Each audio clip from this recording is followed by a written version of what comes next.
Donc module 4, cercle chamanique ou roue de sagesse.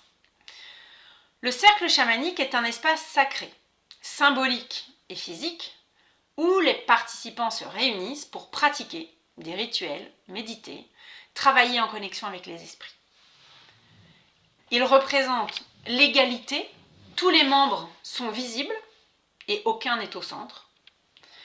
Il représente également la connexion puisqu'il unit les participants entre eux avec les forces spirituelles. Et il représente le sacré puisqu'il délimite un espace hors du temps, propice à l'introspection et à la guérison. La roue de sagesse ou roue de médecine est un symbole ancestral qui représente les cycles de la vie, de la nature, de l'univers. Elle est utilisée pour explorer les directions est, sud, ouest, nord, terre, ciel et centre. Également les éléments, les saisons, les étapes de la vie, les phases lunaires ou menstruelles et les archétypes spirituels. Chaque direction incarne des enseignements spécifiques et des énergies précises. On en reparle un peu après. Il y a quand même des différences fondamentales. Sa fonction. Le cercle chamanique est un espace de pratique collective et sacrée. La roue de sagesse est un outil de réflexion, de compréhension et d'exploration personnelle ou spirituelle. Sur le plan de la temporalité, le cercle chamanique se manifeste lors d'un moment précis. Rituel, cérémonie. La roue de sagesse représente des cycles infinis, nature, vie, temps. Et dans le symbolisme, le cercle chamanique incarne l'unité, l'équilibre entre les participants. La roue de sagesse incarne les enseignements et les cycles de transformation. Donc en résumé, le cercle chamanique est l'espace où on pratique. La roue de sagesse est une carte qui guide notre cheminement. Les deux sont complémentaires dans la quête de connexion et d'évolution spirituelle. Et je vais approfondir le cercle. Donc pourquoi un cercle ? Déjà, le cercle est une forme universelle et sacrée, présente dans toutes les traditions chamaniques et au travers du monde. J'en parle juste après. Il symbolise l'unité, l'interconnexion et l'harmonie entre tous les êtres. Le cercle est un symbole universel, présent dans toutes les civilisations à travers les âges. Il représente à la fois le regroupement des individus, la création, le chaudron où tout se transforme, et l'infini, souvent associé au principe du féminin sacré. Dans le cercle, il n'y a ni début ni fin, et chaque point de ce dernier est équidistant de son centre, rappelant l'équilibre et l'harmonie inhérente à cette forme. Le cercle comme métaphore. Une roue de vélo symbolise cette interdépendance. On peut tracer une multitude de rayons convergeant vers un centre commun, illustrant la diversité des chemins qui mènent à l'unité. De même, la jante, représentant le cercle extérieur, ne peut tenir son équilibre sans les rayons ajustés.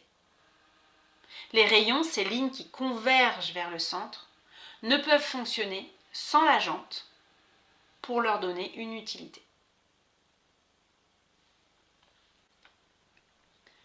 L'espace sacré. Dans le chamanisme, il est utilisé pour rassembler les énergies, créer un espace protégé et inviter les esprits alliés. Le cercle nous rappelle également que tout est cyclique, la vie, les saisons, les expériences. c'est également la définition de l'espace sacré. Ainsi, dans le cercle chamanique, chaque individu, chaque énergie joue un rôle essentiel pour créer un équilibre et permettre une progression harmonieuse. Déjà, s'asseoir en cercle. C'est une manière symbolique et fonctionnelle de rappeler l'importance de l'unité et de l'égalité. Cela permet à chacun de se voir, d'être inclus et de participer pleinement en veillant à ce que personne ne soit laissé de côté autant que possible. Le cercle incarne une intention collective et une interconnexion énergétique entre les participants. Le cercle chamanique va bien au-delà d'une simple disposition physique. Il symbolise l'égalité entre tous ses membres, l'unité dans la diversité et la connexion avec le tout. C'est un espace sacré où chacun trouve sa place, où la parole circule et les énergies s'harmonisent. Le cercle est un creuset, vraiment un creuset, pour déposer sa roue de sagesse ou roue de médecine, puisqu'ils sont intrinsèquement liés. Elle représente les cycles de la vie, des apprentissages et des transformations. Ces cycles se répètent comme les phases de la lune ou les saisons, reflétant un mouvement infini. Pourtant, chaque vie individuelle est un cycle unique, défini par un début et une fin dans cette incarnation. Le cercle a son rôle comme espace de transformation. Dans ce cercle, chaque individu se connecte à lui-même, aux autres, aux forces invisibles qui soutiennent la vie. Il devient alors un espace vivant où les esprits, les ancêtres et les guides se joignent aux participants pour soutenir leurs intentions, guérir et enseigner. Le cercle est ainsi à la fois un outil et un espace sacré de reliance et de régénération.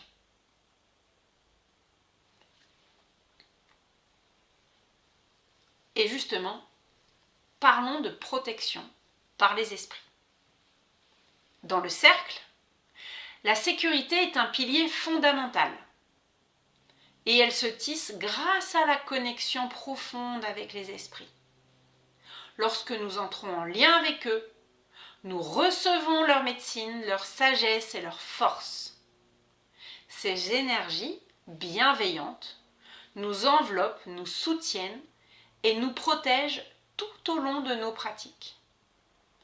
Et comme le dit Aigle Bleu, un chaman, qui est enseignant de la tradition amérindienne, quand les esprits sont présents, ils veillent sur nous et nous guident sur le chemin de la vérité et de la lumière. Cette sécurité repose avant tout sur l'honnêteté du cœur,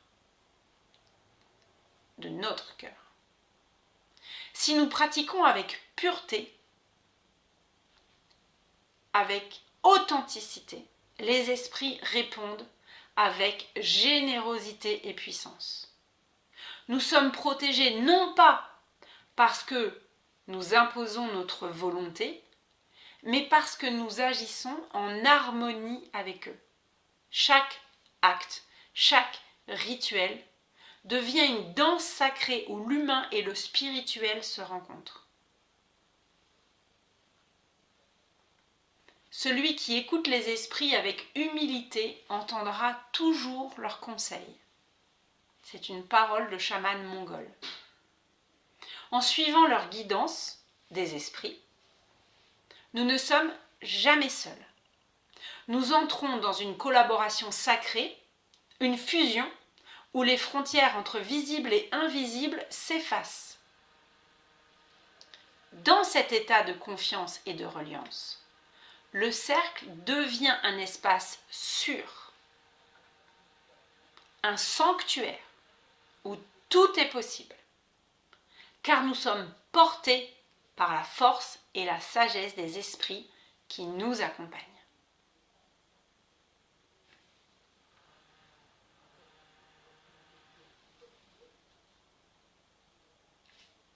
Le cercle comme équilibre et unité. Et je vais vous parler de votre propre roue.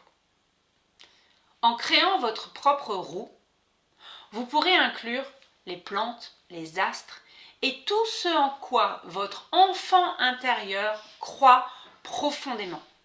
Des éléments personnels liés à votre culture, vos expériences ou vos aspirations. Cela permet de s'approprier pleinement la symbolique du cercle et de renforcer votre connexion aux directions et aux esprits. Rien n'est figé, car tout se retrouve partout. Le cercle nous rappelle qu'aucune énergie n'est plus importante qu'une autre. Souvenez-vous, quand je vous ai parlé des rayons de la roue, de la jante, qui créent la roue. Le cercle nous rappelle qu'aucune énergie n'est plus importante qu'une autre. Pensez à la jante et à ses rayons. Je sais, je me répète, c'est volontaire, je n'ai pas perdu la tête. Nous avons besoin de la capacité d'agir. Ça, c'est l'archétype du masculin. Et de ressentir, c'est l'archétype du féminin qui s'exprime. D'intégrer, c'est aussi l'archétype féminin. Et de construire, c'est l'archétype masculin. Pour avancer harmonieusement dans la vie. Cela renvoie un petit peu à ce dont je vous parlais sur cette notion importante d'aller regarder nos phases qui s'attirent autant qu'elles s'opposent, notre dualité pour revenir à l'unité. Alors pourquoi l'ouverture du cercle est-elle si puissante? Parce qu'on va déjà créer un espace de guérison. L'ouverture du cercle transforme un lieu ordinaire en un espace sacré. Cet espace devient un contenant où la guérison et la transformation peuvent s'opérer en toute sécurité. En appelant les esprits, vous invitez des forces bienveillantes et compatissantes à transformer et harmoniser votre espace intérieur et extérieur. Petite note de connaissance culture générale. Dans une cérémonie amérindienne, le cercle est souvent ouvert pour des sweet lodges où les participants se purifient et reçoivent des visions sous la guidance des esprits des éléments. Petite note. Et toujours pour répondre à cette question, pourquoi l'ouverture du cercle est-elle si puissante? Elle arrive aussi au début des autres pratiques. Bien qu'elle prépare le terrain pour d'autres rituels, l'ouverture du cercle est un acte complet. Une très belle phrase, citation des Kéros, dit « Lorsque nous ouvrons le cercle, nous devenons les fils du vent et les filles du soleil. Tout est déjà accompli dans cet espace. »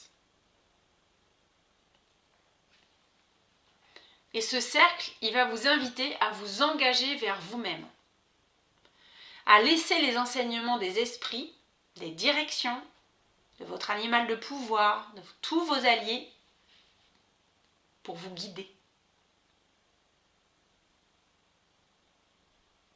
Elle vous invite à avancer sur votre chemin avec confiance, autonomie, respect pour les enseignements reçus. Je le redis, pas ceux du cycle d'enseignement chamanique qu'on est en train d'écouter là. Quand je vous parle d'enseignement, c'est ceux des esprits, des guides, des alliés. À chaque fois que je parle d'enseignement, je parle bien de ça. À travers ce cycle qu'on est en train de vivre, vous apprendrez à affiner vos pratiques et à construire un espace sacré qui reflète votre essence. Et rappelez-vous, ouvrir un cercle, c'est ouvrir une porte vers votre puissance intérieure et votre connexion au grand tout, pour vous et les personnes que vous guidez.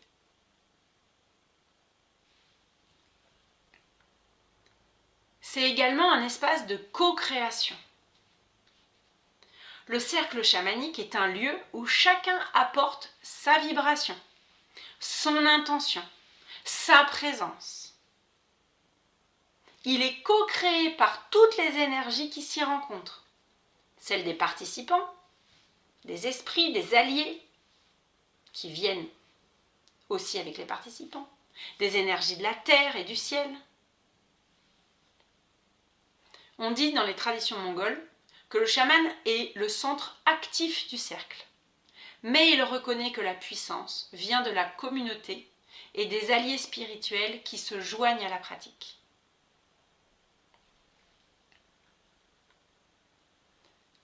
Et j'ai un petit point à rajouter. Le cercle est aussi un outil pour révéler l'interconnexion, que ce soit dans la solitude de votre pratique ou au cœur d'un groupe. Il montre que tout ce que vous faites impacte le tout.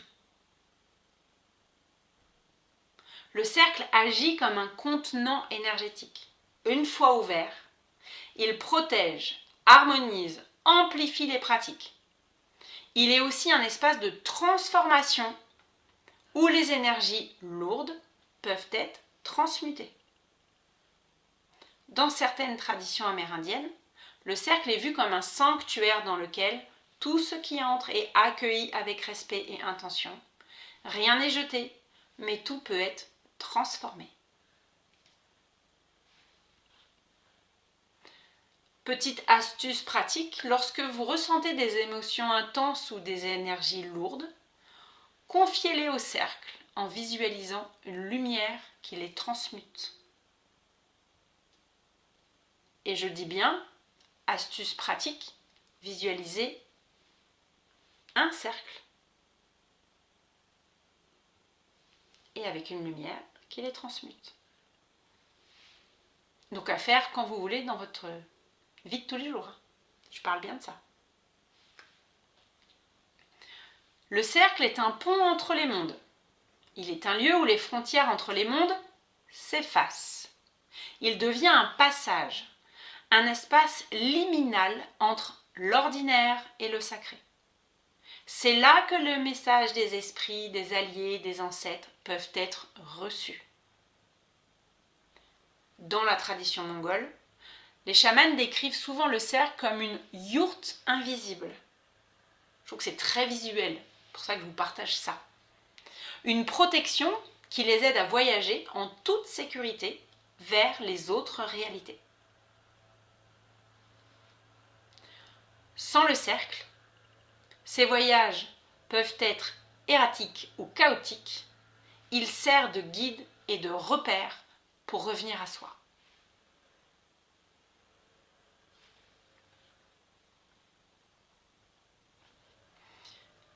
Le cercle chamanique est aussi un espace de vérité émotionnelle, puisque là je vais vous parler du cercle et des émotions. Il vous invite à déposer vos masques, à exprimer vos blessures et à accueillir vos forces. Tout ce qui émerge dans le cercle est sacré. Dans les cercles amérindiens, il est coutume de parler avec le cœur. Chaque mot, chaque silence, chaque émotion devient un acte sacré.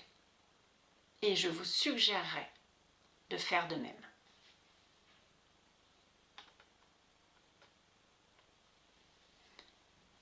Et, astuce pratique, si des émotions surgissent pendant votre pratique, ne les réprimez pas. Honorez-les comme des messages, des clés pour votre propre transformation. Je le redirai dans toutes nos pratiques. Laisse passer, accueille, et pas juste je me retiens et je laisse pas les larmes couler, je laisse pas le cri sortir. Je serai toujours là pour vous inviter à laisser passer, à transmuter, à transformer, à déposer, à lâcher, à vous libérer puisque ça, c'est le meilleur chemin pour être autonome, légitime et puissante. Hein. Garantie. Et je serai là. Le cercle et les émotions, on en a parlé un peu, mais le cercle est la mémoire collective. Lorsque vous ouvrez un cercle, vous vous connectez non seulement à l'instant présent, mais aussi à une mémoire collective. Chaque cercle ouvert résonne avec ceux qui l'ont été avant, même dans d'autres lieux, même dans d'autres époques. Chez les Kéros, on dit que chaque cercle appelle les ancêtres et les anciens chamans à se joindre à la pratique. Dans le chamanisme mongol, ouvrir un cercle, c'est entrer dans une danse cosmique où le passé et le futur s'unissent dans le présent. Kéros, c'est Pérou. Hein. Donc on est vraiment dans des endroits différents de la planète. Hein. Intégration pratique. Prenez un moment pour ressentir cette continuité. Vous n'êtes pas seul dans votre cercle. Vous êtes soutenu par une chaîne de praticiens et d'ancêtres. À chaque fois que vous allez ouvrir des cercles. Gardez ça, intégrez ça. Vous verrez que, selon moi, dans mon expérience, ça a une saveur très différente que d'ouvrir un cercle ou d'ouvrir un cercle et d'avoir la conscience de se relier à tous les autres. Quand le cercle devient un outil de guérison, au-delà de son rôle protecteur et structurant, le cercle est un outil de guérison autonome. Une fois ouvert, il devient un champ énergétique dans lequel les esprits peuvent œuvrer, même sans votre intervention directe.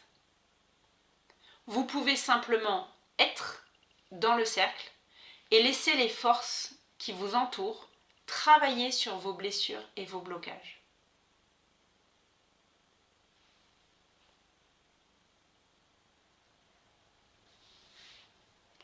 Les secrets d'un cercle vivant, c'est qu'il est en constante évolution. Chaque fois que vous l'ouvrez, il devient le reflet de votre état d'âme et de vos intentions du moment. Plus vous pratiquez, plus il gagne en force et en stabilité. Visualisez nos cercles comme des entités vivantes.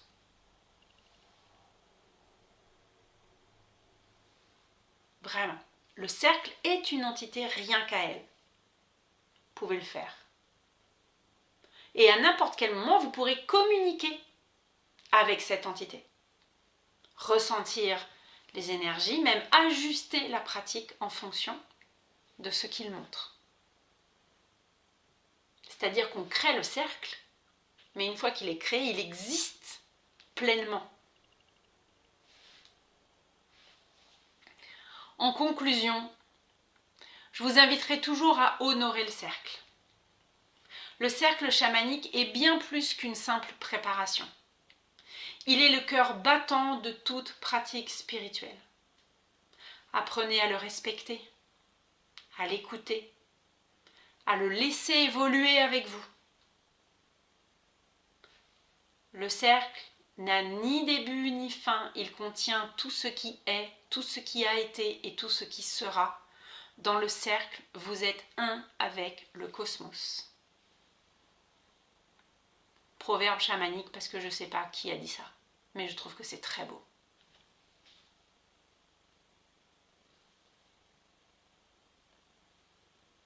Et toujours avec cette notion de cercle, je reviens sur quelque chose de très important. Cérémonie ou cercle. Ces deux formats vous accompagnent vers votre centre, chacun à sa manière. Le cercle honore l'humain en chemin, ses blessures, sa parole, l'énergie qui se réveille quand on est écouté. La cérémonie honore la relation au sacré, aux esprits et aux forces de la nature.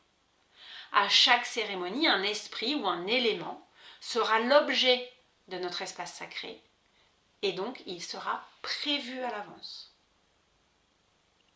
Cet esprit ou élément guidera les rituels et vous accompagnera tout au long de la cérémonie.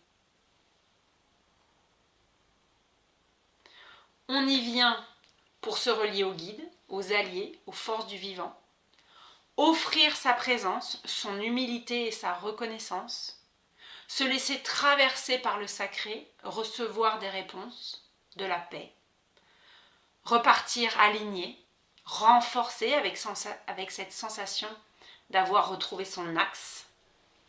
C'est une vraie respiration, un moment de reliance pour nourrir son chemin et se sentir soutenu. C'est un moment de partage et de reliance qui empouvoire la pratique chamanique. C'est aussi pour déposer notre force, notre respect, notre humilité, pour apprendre à donner avant de recevoir, pour rendre hommage et déposer remerciement d'être soutenu lorsque nous appelons les alliés. Et on y vient aussi pour repartir plus puissante, rassurée, une âme unifiée et solidifiée. Une cérémonie de reliance chamanique est un rituel guidé où l'on tisse un lien profond avec les forces spirituelles, les éléments et le sacré. Chaque geste est posé, chaque son participe à l'ancrage de cette reliance. C'est un élan de groupe pour remercier, pour donner avant de recevoir. Avant tout un acte d'amour et de gratitude. Rituels, offrandes, gratitude sont les piliers qui permettent d'ancrer cette reliance avec douceur et sécurité. Vous pouvez aussi réaliser des cérémonies juste pour vous-même.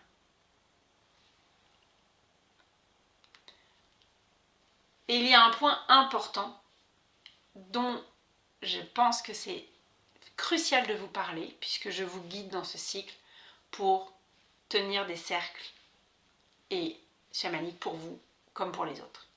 Entre autres. Il n'y a pas que ça, mais entre autres. L'importance de l'expérience avant de guider une cérémonie. Avant de tenir une cérémonie, il est essentiel d'avoir parcouru un chemin d'expérience individuelle et collective, notamment au travers des cercles chamaniques. Une facilitatrice ou un facilitateur ne se contente pas d'ouvrir un espace sacré. La facilitatrice, en l'occurrence actuellement moi, embarque tout le groupe dans une même direction, veillant à l'harmonie des énergies et au respect du cadre sacré. Cette responsabilité demande une maîtrise intense et vivante des mondes invisibles et des esprits alliés. C'est un rôle qui n'est pas à prendre à la légère, car la facilitatrice devient le pilier d'un espace où chacun doit se sentir en sécurité, accompagné et honoré dans son propre cheminement.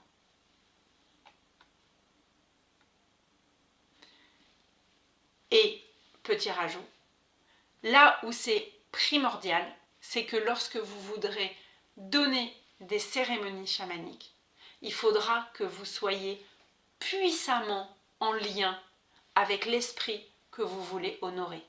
Auparavant, dans vos pratiques personnelles, collectives, de cercle, mais dans le fait aussi de recevoir.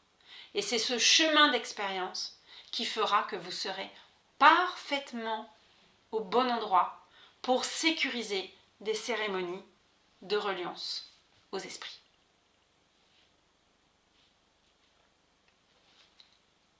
Et donc on est toujours dans le cercle, mais cette fois on va aborder roue de sagesse, roue de médecine. La roue de sagesse, donc également appelée roue de médecine, est un puissant symbole spirituel et un outil ancestral utilisé dans de nombreuses traditions chamaniques à travers le monde. Elle représente la cyclicité, l'interconnexion, l'équilibre entre toutes les dimensions de la vie, spirituelle, physique, mentale, émotionnelle, etc. La roue de sagesse est profondément enracinée dans les traditions des peuples premiers d'Amérique du Nord. Mais on retrouve des structures symboliques similaires dans d'autres cultures, comme les Celtes ou le peuple des Andes, les Kéros. Les ancêtres utilisaient la roue comme une carte spirituelle pour guider leur relation avec le monde, les cycles naturels et les enseignements de la vie. Elle servait et sert de support à des rituels, des méditations, des cérémonies destinées à rétablir l'équilibre ou à accéder à une guidance spirituelle. Chaque élément ou segment de la roue porte une signification spécifique, offrant des enseignements sur la croissance personnelle, la connexion avec la nature et l'harmonie universelle. Aujourd'hui, la roue de sagesse est toujours utilisée comme un outil de transformation personnelle et de compréhension des dynamiques universelles. Elle aide à explorer les cycles de la vie, les leçons personnelles et les transitions, à établir un lien plus profond avec les rythmes de la nature et les énergies qui nous entourent, à méditer sur des questions ou intentions spécifiques en se connectant aux aspects symboliques de la roue, et à trouver un équilibre intérieur en identifiant les déséquilibres dans nos énergies ou comportements. Elle est également utilisée comme un outil d'enseignement et d'ancrage spirituel dans les cercles chamaniques, mais son importance dépasse largement cette pratique. La roue de sagesse est connue sous différents noms selon les cultures. On va utiliser le terme de roue de médecine dans les traditions amérindiennes, mais le terme est aussi souvent employé de façon commune. Cela me semble respectueux, donc je le fais aussi, même si je préfère le terme de roue de sagesse.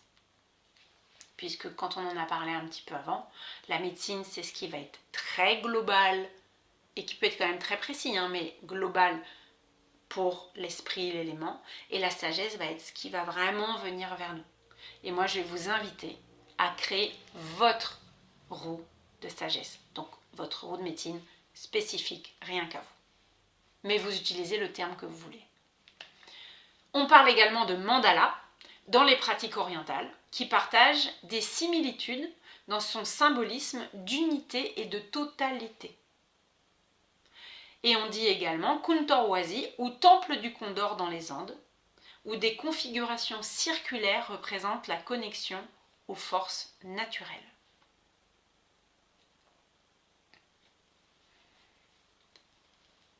Dans la pratique chamanique, la roue de sagesse est bien plus qu'un symbole. Elle est un guide pour comprendre les relations entre les forces visibles et invisibles.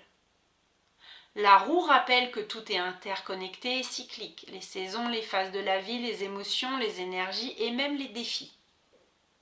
En travaillant avec elle, vous pouvez apprendre à honorer les cycles et à naviguer dans la vie avec plus de clarté et d'intention pour manifester vos rêves. Manifester, c'est mettre dans la matière. Dans certaines traditions, on entre dans une roue de sagesse par le nord, car cette direction symbolise la sagesse, l'introspection et les enseignements issus de l'expérience. En entrant par cette porte, on cherche à recevoir les enseignements qui éclaireront notre chemin. C'est une entrée marquée par la réflexion et le respect des cycles qui nous précèdent. Cependant, certaines traditions, comme celle de Schönbier, une figure marquante du renouveau spirituel autochtone aux États-Unis, privilégient l'entrée par le sud. Pour Schönbier, le sud représente la vitalité, la jeunesse, la croissance et le lien avec les émotions. Entrer par le sud symbolise un appel à se reconnecter à l'innocence et à la créativité de l'enfant intérieur, à s'ouvrir aux émotions et à l'énergie de la vie. Oui, Christelle? J'ai une question là qui me vient quand tu dis on entre dans la roue de sagesse. Mais moi, j'avais saisi l'idée que la roue était un outil. je visualisais plus le fait de rentrer dans un cercle plutôt que de rentrer dans une roue. Bah là, je vais te dire, je vais me permettre. Là, c'est purement personnel. Soit entre un cercle et une roue, c'est à toi de voir quel mot tu choisis. Ça, c'est purement personnel. Oui, mais enfin, non, c'est pas dans l'idée que la roue n'est pas un cercle, mais c'est par rapport à ce qu'on a vu, la différenciation qu'on a fait entre la roue de médecine et le cercle. Alors, ma suggestion, c'est que je vais finir Ok, et peut-être que ça va t'éclairer. ok, Top. Parce que c'est très différent. C'est pour ça que je prends beaucoup de temps pour vraiment vous nourrir sur les différents sujets, pour que, une fois que les différences soient identifiées, alors tout ce que j'aurai nourri prendra, pouf, ça va pousser comme ça, pouf, d'un seul coup. ok. Voilà. Je finis donc. Mais garde bien ta question. Donc, Sunbeer, issu de la nation Obiwe, a popularisé une approche accessible de la roue de médecine dans les années 1970, visant à rendre cet enseignement universel. Il a mis l'accent sur l'équilibre avec la Terre et l'importance d'adopter un mode de vie harmonieux. Son travail a permis de démocratiser la sagesse autochtone tout en honorant les cycles de la nature, en montrant qu'il existe différentes manières d'entrer dans la roue selon l'intention ou la tradition suivie.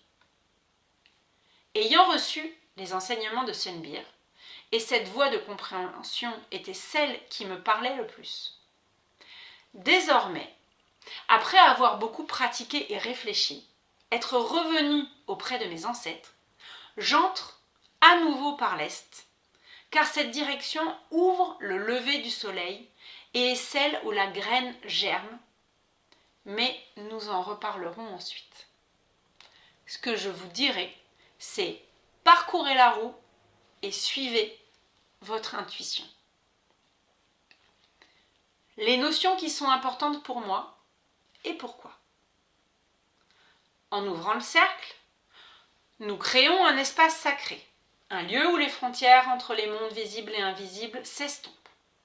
Cet espace nous permet d'appeler les esprits, de recevoir leur guidance et leur soutien. Tout le monde connaît l'adage, le meilleur chemin pour recevoir, c'est de donner sans attendre de contrepartie et de remercier sans espérer un retour.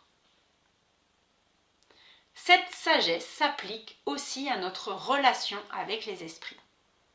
Pour tisser un lien authentique avec eux, je vous inviterai à donner de manière désintéressée et à exprimer votre gratitude. Ainsi, lorsque vous aurez besoin d'aide ou de guidance, les esprits se présenteront dans l'amour vrai, avec bienveillance, répondant à vos appels sincères. Il est important de ne pas nous juger sur ce que représente cet amour pur ou impur, vrai ou faux. Notre chemin, en tant qu'être incarné, consiste à revenir à l'essence de nous-mêmes, à renouer avec notre enfant intérieur et à agir avec respect et intégrité. En adoptant cette posture, les esprits nous guideront et nous permettront d'expérimenter ce qui est juste pour notre évolution et notre chemin de vie. En ce sens, ouvrir un cercle, c'est aussi marcher notre vie. Avancer avec intention, congruence, alignement pour réaliser notre mission d'âme. Le cercle devient alors un miroir de notre propre cheminement, un espace où donner, recevoir, remercier et avancer en conscience prennent tout leur sens. Les esprits apprécient profondément notre enfant intérieur, cet être pur et spontané que nous étions dans l'enfance, lorsque nous percevions leurs messages sans douter de leur existence. Ils sont touchés par tout ce que l'enfant aime. Les chants, la musique, La danse est cette capacité à être pleinement dans l'instant. Ne dit-on pas que lorsqu'on vieillit, on redevient un enfant? Cette idée reflète la nature cyclique de l'existence, un processus infini de vie, de mort et de renaissance. Tout dans cet éternel cycle nous ramène à l'essentiel, la simplicité, la joie et le respect pour le vivant. Ainsi, les chants, les battements de tambour, les sons des hochets ou même une danse spontanée sont des moyens puissants de se connecter avec les esprits. Ils permettent de retrouver cette vibration pure, ce lien profond avec la terre, avec notre propre essence. Tout est bienvenu, pourvu que cela reflète notre authenticité et notre reconnaissance en tant qu'enfant de la terre. J'honore les 7 directions car elles nous rappellent que nous faisons partie d'un tout sacré, un cercle vivant et infini. Dans ce cercle, chaque geste, chaque son, chaque intention est une offrande, un pont entre nous et les esprits. Et je vais le détailler. Déjà, remercier ceux qui sont venus avant nous. J'invite à débuter ainsi. Le gardien du lieu est une présence énergétique essentielle dans tout espace où nous pratiquons. Dans cette notion de cycle infini, il y a toujours eu quelque chose ou quelqu'un avant nous. Et les lieux portent en eux des énergies et des esprits résiduels. Honorer le gardien du lieu, ou les gardiens du lieu, ou les gardiennes du lieu, c'est reconnaître cette présence et recevoir sa guidance bienveillante. C'est comme s'il était le gardien du chaudron sacré dans lequel nous évoluons lors de nos pratiques. Et vous, question, est-ce que vous connaissez le gardien ou la gardienne du lieu chez vous? Est-ce que vous avez déjà pris un moment pour vous connecter à lui ou à elle? Si c'est oui, continuez. Si c'est non, n'hésitez pas à aller à sa rencontre. Également, je reviens à notre ouverture. Je vous invite à débuter les gardiens du lieu, les ancêtres et les aïeux. Pas encore et je ne sais pas. Pour le moment, pas encore faire. Bon, ok, on va apprendre à le faire. Très bien. C'est pile le projet aussi dans notre cycle. Merci Linda. Je reviens sur les ancêtres et les aïeux. Ce sont des racines visibles et invisibles de notre être. Dans le chemin chamanique, les ancêtres et les aïeux occupent une place sacrée, à la fois intime et universelle, car ils sont les gardiens silencieux de notre mémoire et les porteurs des forces qui irriguent nos vies. Il est important de distinguer ces deux archétypes qui parfois se confondent, mais qui révèlent des facettes complémentaires de notre lignée spirituelle. Les ancêtres ne sont pas toujours issus de notre lignée directe. Ils dépassent le sang et le temps. Ils sont ceux qui ont foulé cette terre bien avant nous, les passeurs d'enseignements oubliés, les voix muettes des peuples disparus, et les mémoires enfouies que nous portons sans toujours les reconnaître. Leur présence est subtile, tissée dans nos gestes, nos intuitions, dans ces choix que nous ne comprenons pas toujours. Nous n'avons pas besoin de connaître précisément le chemin qui nous relie à eux. Ce lien existe au-delà des preuves palpable dans la profondeur de notre être. Reconnecter à ses ancêtres, c'est renouer avec un fil ancien, un souffle immémorial qui attend seulement de vibrer à nouveau en nous. Et les aïeux, quant à eux sont porteurs directs de notre lignée de sang. Ceux qui nous ont donné la vie, parfois dans la joie et l'amour conscient, parfois dans l'inconscient de leurs propres chaînes et blessures. Les aïeux incarnent cette trame vivante, ce continuum qui traverse les générations et qui nous rappelle à la fois nos forces et nos vulnérabilités. Nous pouvons choisir de les reconnaître, sans pour autant excuser les douleurs héritées, en posant un regard lucide et compatissant sur leur histoire. Ce regard de paix et de pardon, loin de tout oubli ou répression, ouvre la voie à la libération des cycles répétitifs qui nous retiennent prisonniers. Il ne s'agit pas forcément de tout comprendre ou de connaître chaque détail, mais d'accueillir leur humanité, d'offrir notre présence là où ils n'ont pas pu en avoir, et ainsi de faire naître, à partir de cette compassion, un changement profond dans notre lignée.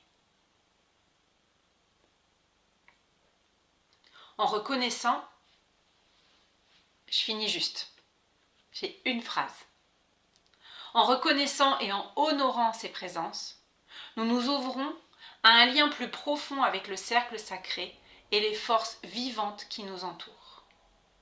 Oui, Christelle? Ah, ton micro n'est pas ouvert. On est d'accord que tout ce petit paragraphe sur les ancêtres et les aïeux n'est pas écrit dans le papier là. Alors, Oui. si ça ne l'est pas, c'est un oubli, je vais le rajouter. Ouais.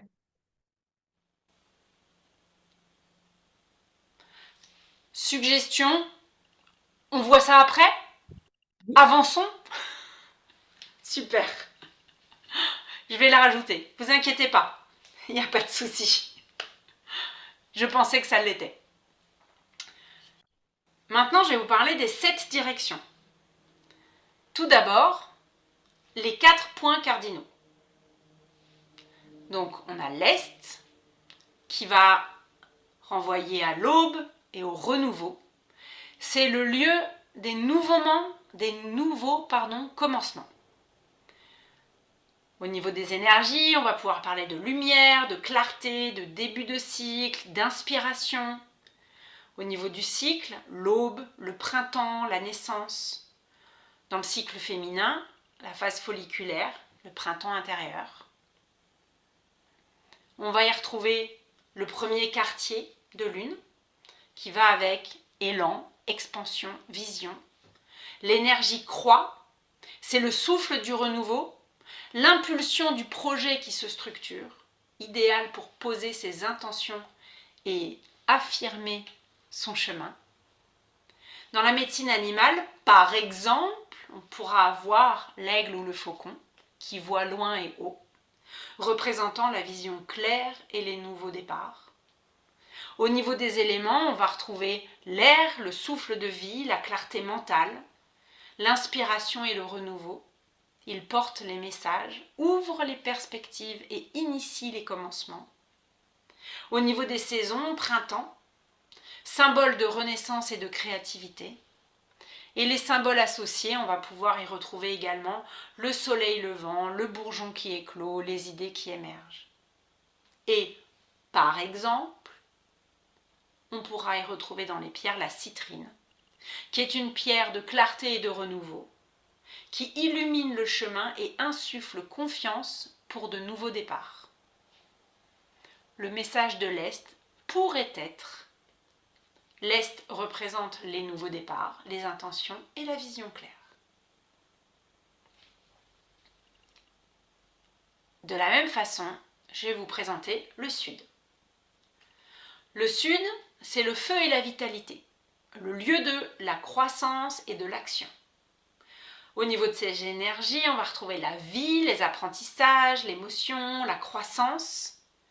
Au niveau du cycle, c'est midi, l'été, l'apogée de la vie.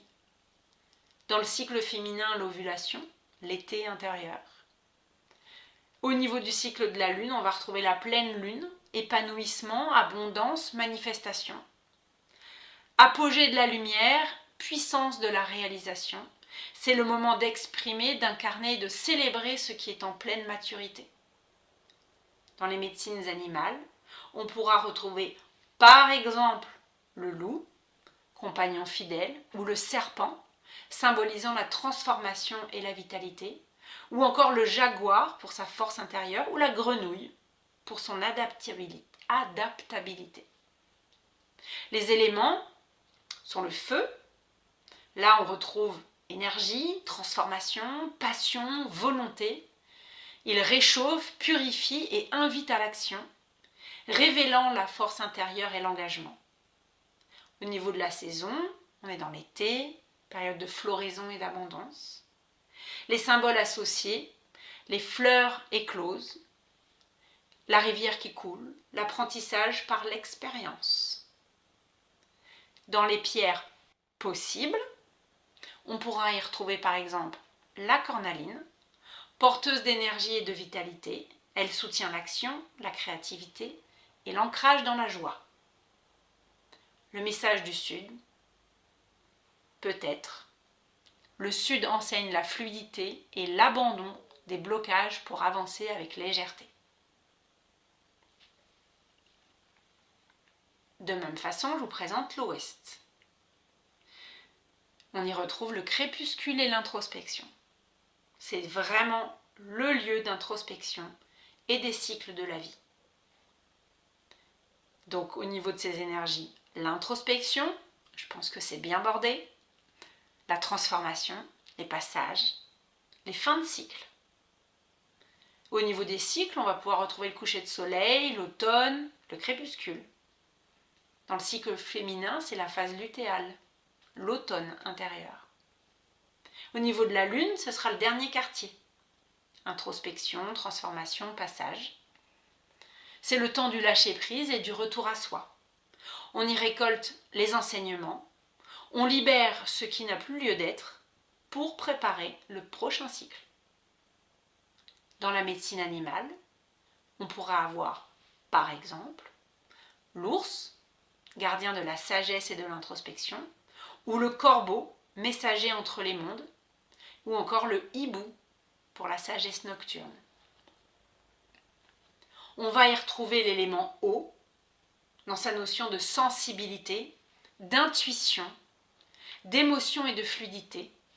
Il enseigne le lâcher-prise, la guérison et le voyage intérieur. Au niveau des saisons, l'automne, c'est le temps de la récolte et de lâcher-prise. Les symboles associés, les feuilles tombées, l'obscurité qui précède la renaissance. Dans les pierres possibles, par exemple la labradorite, gardienne des mystères. Elle protège et guide dans l'exploration des profondeurs de l'âme. Le message de l'Ouest peut être: l'Ouest nous invite à affronter nos peurs, à transformer nos blessures en sagesse.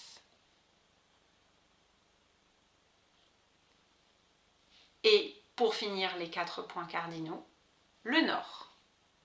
On va y retrouver la sagesse et le silence. Lieu de sagesse et d'introspection également. L'énergie, sagesse, guidance, stabilité, connexion aux ancêtres. Au niveau du cycle, on a minuit, l'hiver, fin et début de cycle. Dans le cycle féminin, c'est la menstruation, le saignement. C'est l'hiver intérieur. Au niveau du cycle de la lune, la nouvelle lune, aussi appelée lune noire, c'est le renouveau, l'intériorisation, la connexion aux ancêtres. C'est le temps du silence et du repos, de la gestation dans l'obscurité, moment propice à l'écoute profonde et au nouveau commencement. Dans la médecine animale, on peut avoir, par exemple, le bison, représentant l'abondance et l'endurance, ou la chouette, gardienne de la sagesse et de la vision nocturne, ou le cerf, pour sa douceur et sa sagesse. On retrouve l'élément terre. Ici, on a la stabilité, l'enracinement, mémoire et sagesse. Il soutient, structure et relie aux ancêtres et au cycle de la vie. La saison, l'hiver, période de repos et de gestation intérieure. Les représentations qu'on y voit souvent, les montagnes, pour la force et l'ancrage spirituel. Les symboles associés, les étoiles dans la nuit, les racines profondes, la méditation silencieuse. Et au niveau des pierres, par exemple, le quartz fumé, pierre de sagesse et de stabilité, elle aide à intégrer les enseignements et à trouver la voie de la maîtrise intérieure. Le message du Nord peut être: le Nord nous relie aux enseignements ancestraux et à la sérénité intérieure. Ce qui compte, c'est votre rencontre avec les esprits. Car pour les éléments, vous pourriez avoir par exemple l'eau, autant l'est que l'ouest. C'est le flux de la vie, l'intuition, la mémoire profonde. Elle purifie, nourrit, enseigne le mouvement intérieur. Le feu, on pourrait autant le trouver au sud qu'au nord. C'est la force vitale, la transformation et la clarté. Il éclaire le chemin, réchauffe l'âme et invite à l'engagement. L'air, on pourrait le trouver autant à l'est qu'au nord. Pour ce souffle du renouveau, la vision et la sagesse, il porte les messages des esprits et ouvre la voie au changement. Et la terre, on pourrait autant la trouver à l'ouest qu'au sud. Pour sa stabilité, son ancrage, sa régénération. Elle soutient, relie aux ancêtres et incarne la force du vivant. Donc, c'est les esprits qui vont vous guider pour savoir quoi va où dans votre roue de sagesse ou roue de médecine. Pour finir, nous nous verticalisons, car nous marchons droit sur la terre-mère, la tête reliée au ciel, avec le cœur au centre de tout. Donc, après les 4 directions, la 5e, c'est la terre, que vous pouvez appeler si vous le souhaitez, et c'est mon cas, parce que j'aime profondément ce mot, la Pachamama. Là, on est vraiment dans l'archétype de la terre-mère. Dans ces énergies, on a ancrage, abondance, cycle de la vie et la matérialité. Dans le cycle, dans les cycles, pour le coup là, c'est l'éternel, la continuité des cycles, tout ce qui nourrit et soutient la vie. Les symboles associés, les racines, la pierre, la forêt, la nourriture. Le message de la terre-mère pourrait être qu'elle nous enseigne la gratitude et nous offre le socle pour notre chemin de vie. La terre-mère, à travers ses cycles, nous enseigne la patience, la transformation et le respect du vivant. Revenir à la terre-mère, c'est honorer celle qui nous soutient, nous nourrit, nous transcende. Elle est l'incarnation de l'archétype féminin, le refuge de nos racines et le berceau de la vie. La terre-mère représente la matrice fertile où tout germe, croît, meurt et renaît, en nous rappelant notre interdépendance avec le vivant. Elle nous enseigne la patience, l'accueil et le pouvoir transformateur des cycles naturels. Dans le cercle, la terre-mère nous invite à nous ancrer profondément, à ressentir son soutien inconditionnel, à reconnaître qu'elle porte nos pas à chaque instant. C'est par elle que nous trouvons la stabilité et la force d'avancer sur notre chemin.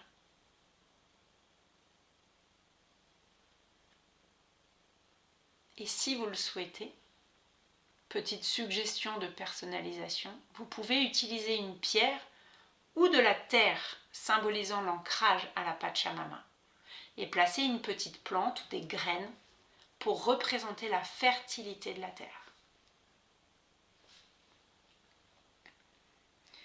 Sixième direction, par terre, mer, père, ciel, père, soleil.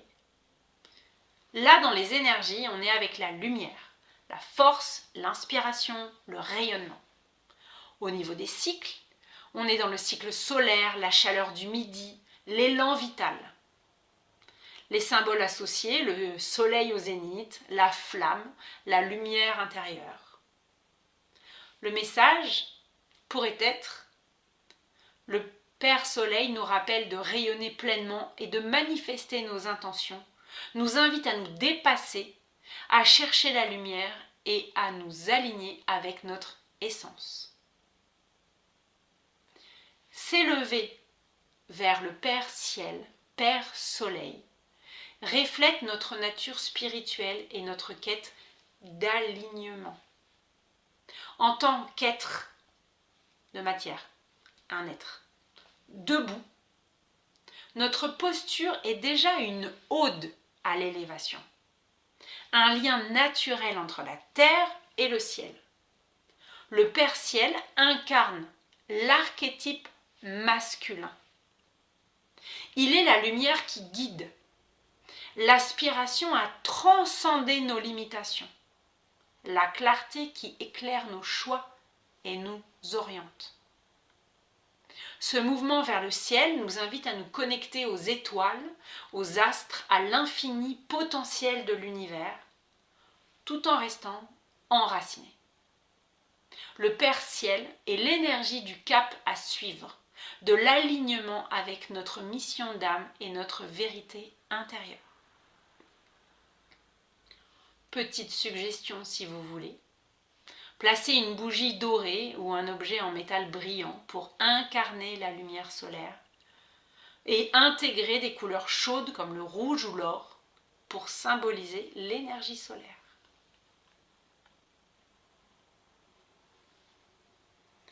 Et la septième direction, celle que j'aime appeler la plus importante de toutes, soi-même.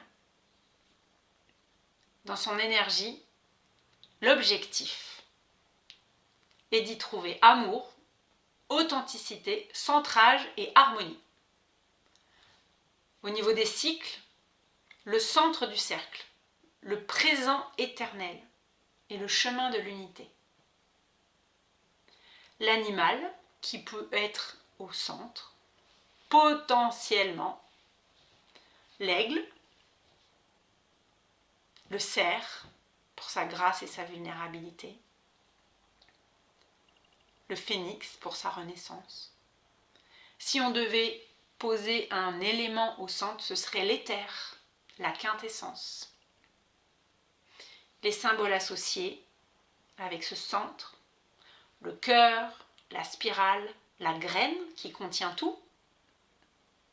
Le message du centre peut être: le centre est le lieu d'équilibre où tout converge et où nous retrouvons notre essence véritable.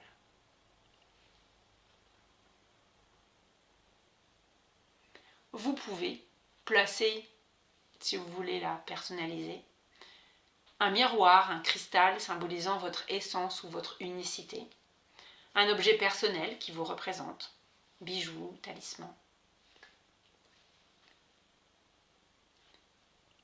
Et je veux insister sur ce centre, cette direction la plus importante de toutes. En se tournant vers nous-mêmes, la septième direction, nous nous tournons vers le centre du cercle, sur cet espace intérieur sacré, où réside notre essence. C'est un moment d'introspection et de gratitude profonde.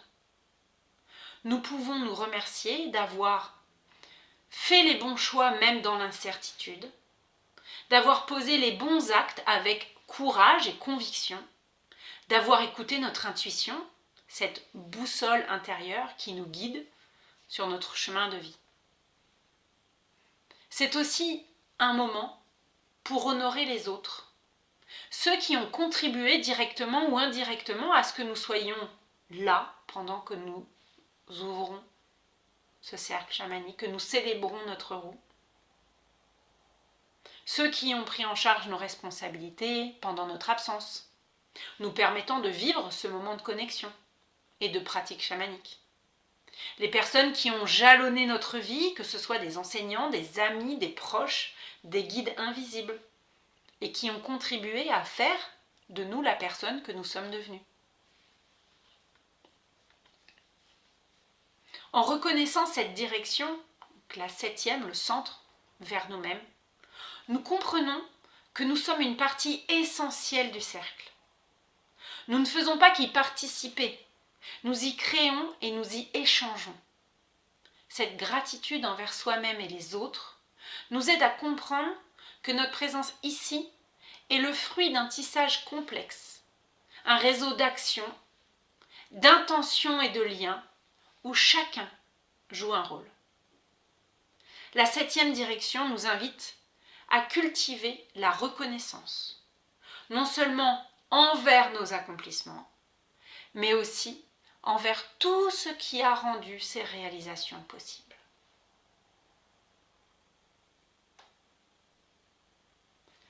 J'ai pas fini le module 4, mais j'ai fini la première très grosse partie de ce module 4.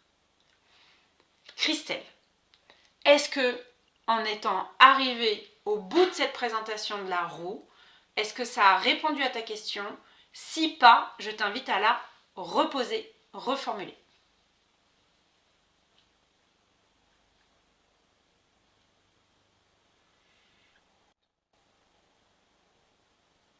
En fait, dans ma compréhension, par rapport aux mots que tu as utilisés dans ton développement, le fait de rentrer dans la roue m'interpelle parce que pour moi, euh, enfin, j'ai du mal à conceptualiser l'idée qu'on rentre dans un outil. La roue est beaucoup plus qu'un outil. La roue va beaucoup plus loin qu'un outil. La roue, on la crée et on y rentre dedans parce qu'on va l'incarner, on va la créer, l'incarner, on va recevoir, la nourrir. C'est une entité à part entière. C'est en ce sens-là, du coup, que tu dis qu'on va rentrer par tel ou tel, par Oui, le nord, par le sud, ou... oui. D'accord, ok. C'est beaucoup plus qu'un J'avais outil. plus, j'avais plus l'idée qu'on rentrait dans un cercle et on apprenait de cette roue. Alors, ok, j'entends la subtilité dans laquelle tu es. On est quand même dans des choses subtiles, d'accord? Mais si je devais faire un petit résumé, on ouvre un espace sacré qui nous permet d'agir, nous, en sécurité. Nous formons un cercle au moment où on est assis, où on va vivre, agir, etc. Et pour créer justement cet espace sacré, on va faire une ouverture. Pour cette ouverture, on va connecter à notre roue. Les anciens, on pourrait les mettre dans la roue, mais à la base, les anciens, ils sont avant la roue. Ça, c'est ok. Donc, il y a un moment, il faut y aller, il faut rentrer. Et je pense que c'est peut-être qu'une notion de mot ou une notion d'expérimentation qui fait que non, la roue, ou alors plutôt oui, je souhaite que à la fin de ce cycle, tu aies bien intégré que la roue n'est pas un outil, elle est vivante par elle-même. On Ça, la c'était crée. clair. Non, ça, c'était clair. En fait, je crois que c'est une histoire de mots. C'est plus... Alors, est-ce que tu préférerais, tu débutes? moi, je pensais à j'aborde. Si tu veux. Mais c'est ok. Mais du coup, c'est clair maintenant pour moi. C'est bon. Mais ma suggestion, c'est d'aller regarder où tu mets ta puissance si toi tu abordes quand moi je rentre. Tu testeras, tu verras. Ouais. Je fais le Pac-Man. On dit que c'est un Pac-Man jaune. Touk, touk, touk, touk, touk, touk, touk. expérimentation, exploration personnelle, regard intérieur, décision.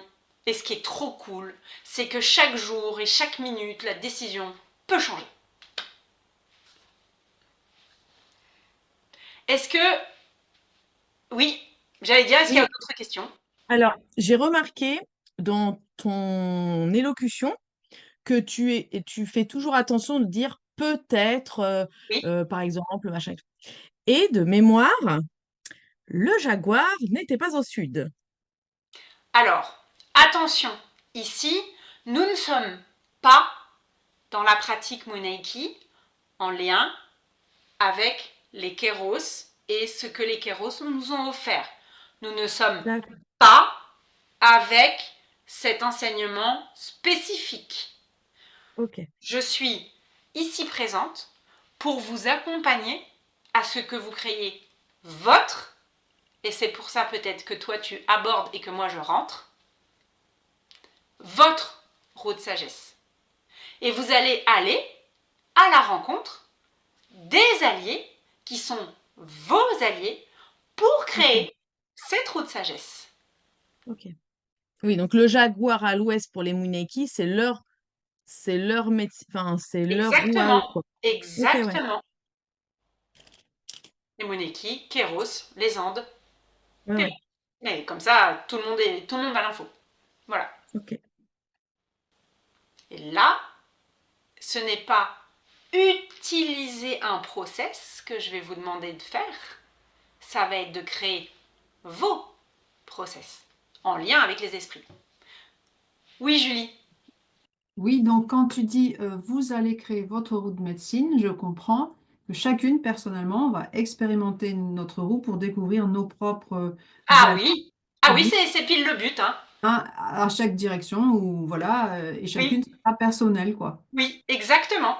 Ok, d'accord. Exactement, c'est vraiment, vraiment le but. C'est même le but du premier week-end de pratique. D'accord, super. Merci. Avec plaisir. Oui, Christelle. Et en lien avec ça, est-ce que nous allons aller à la rencontre de notre mission d'âme? Au travers de ce chemin du cycle chamanique, il est fort probable que oui, mais il n'y a pas un moment où je vais vous dire exo, mission d'âme. Parce que Non, si non. ça existait, alors c'est un petit peu comme la confiance en soi. J'achète un bout de confiance en moi, s'il vous plaît, aujourd'hui. Je prends ça. Voilà. Mais oui, Ok.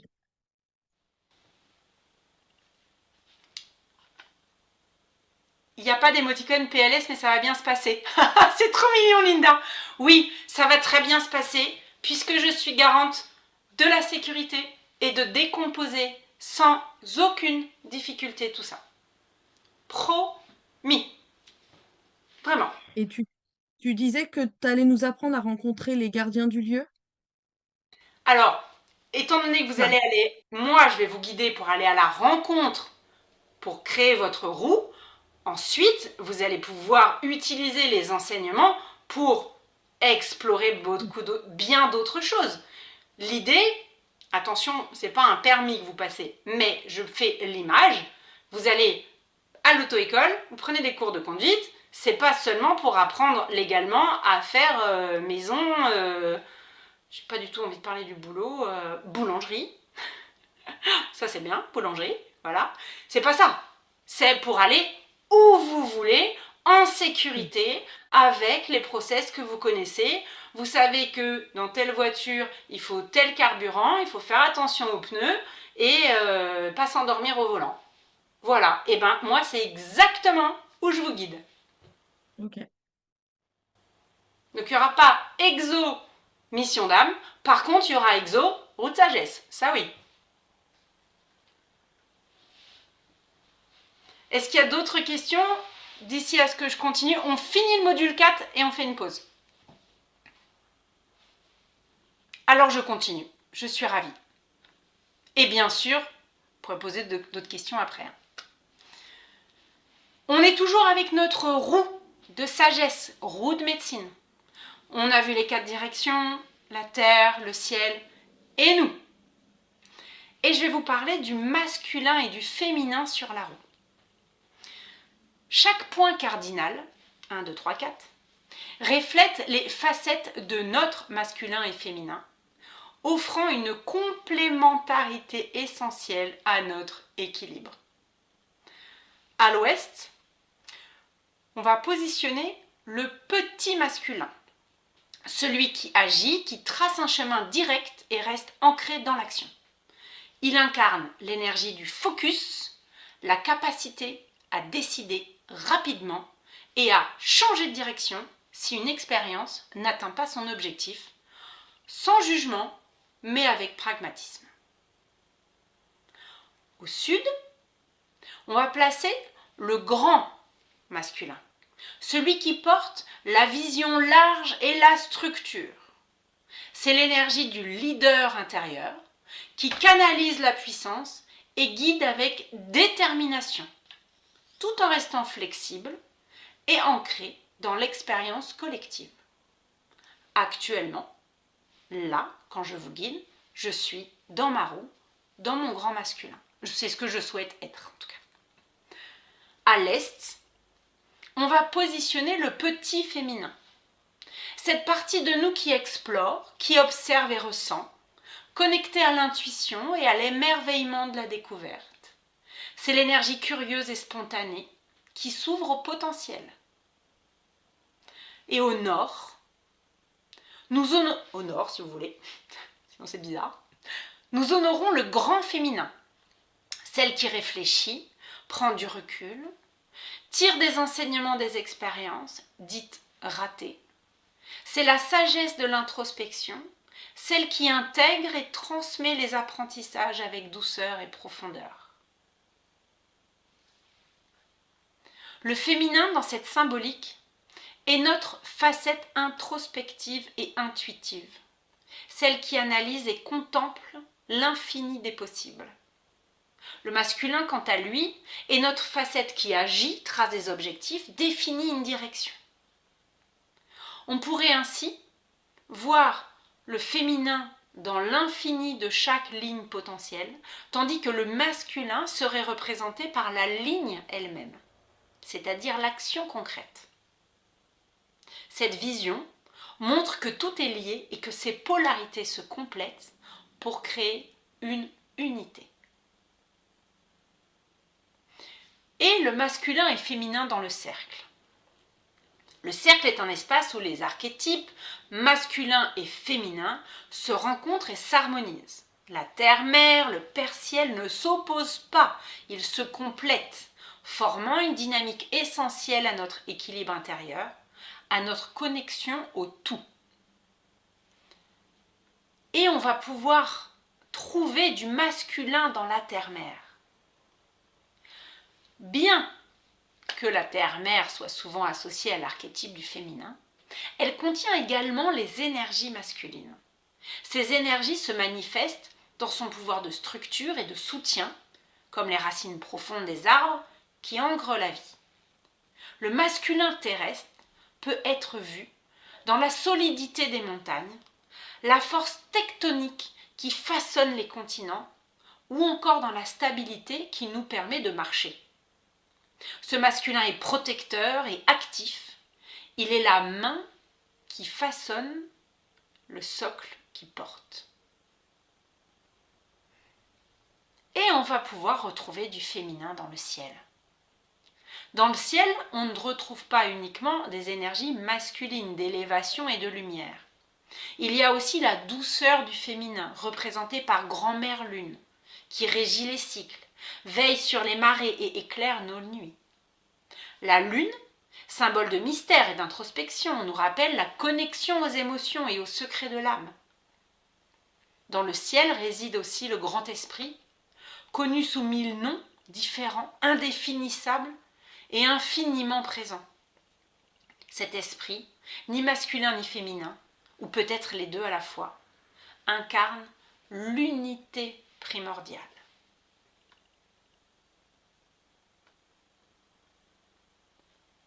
Voilà pour le module 4 ce que je voulais vous partager. Y a-t-il des questions ? Mettez-moi un petit pouce si c'est OK. Parce que peut-être il y a des questions en réflexion. Oh, OK, c'est chouette. Merci.